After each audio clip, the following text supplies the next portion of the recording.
The Cubs seemed to have a fairly set bullpen before this offseason began. It was filled with veteran pitchers, some of whom had tough years in 2018, but seemed primed for a rebound in 2019. And then Theo Epstein went out and signed a whole passel of pitchers with big league experience who will compete for jobs in the bullpen. At MLB.com Tuesday, this article was posted with reports on all 30 teams and battles they'd have for positions during spring training. The Cubs' battle was listed as bullpen, and here's what reporter Jordan Bostian wrote: with closer Brandon Morrow, right elbow, likely to be out for all of April, the Cubs have a long list of arms in the hunt for spots in the bullpen. The only sure things appear to be Pedro Strop, Steve Cishek, Carl Edwards Jr., Mike Montgomery and Brad Brach. Behind that group, Tyler Chatwood, Brian Dunsing and Brandon Kintzler enter camp with something to prove. Chicago also signed Tony Barnett and Xavier Chateno, and has a considerable amount of rostered and non-roster candidates jockeying for position. That gives manager Joe Maddon a lot of things to consider for a competition that will likely take the entire spring training to shake out.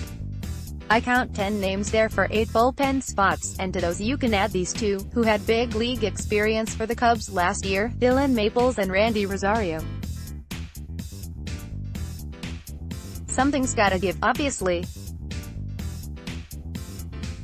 I concur with Bastian's 5 sure things, and we might add Dunsing and Kintzler to that list, only because both have significant big league experience and $8.5 million worth of contract between them.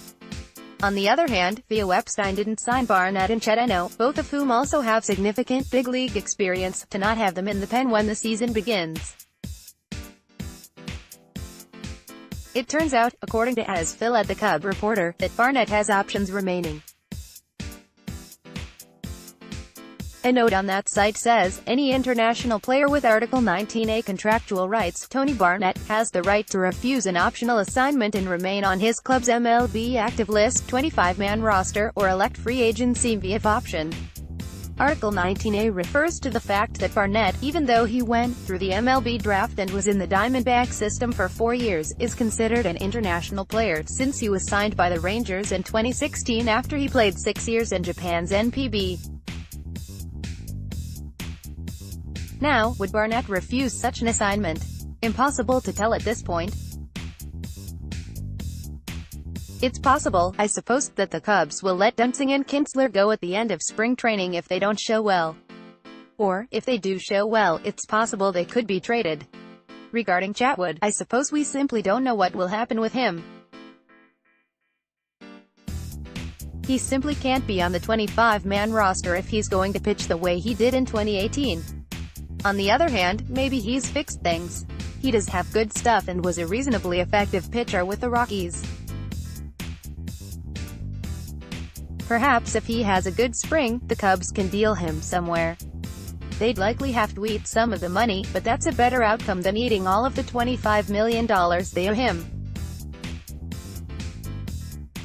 So while the Cubs' starting rotation and position player lineup seems set, pay close attention to all of these relievers, not to mention the other 23 pitchers in camp, and how they are used during spring games. There might be more than one the Cubs are putting on display for scouts.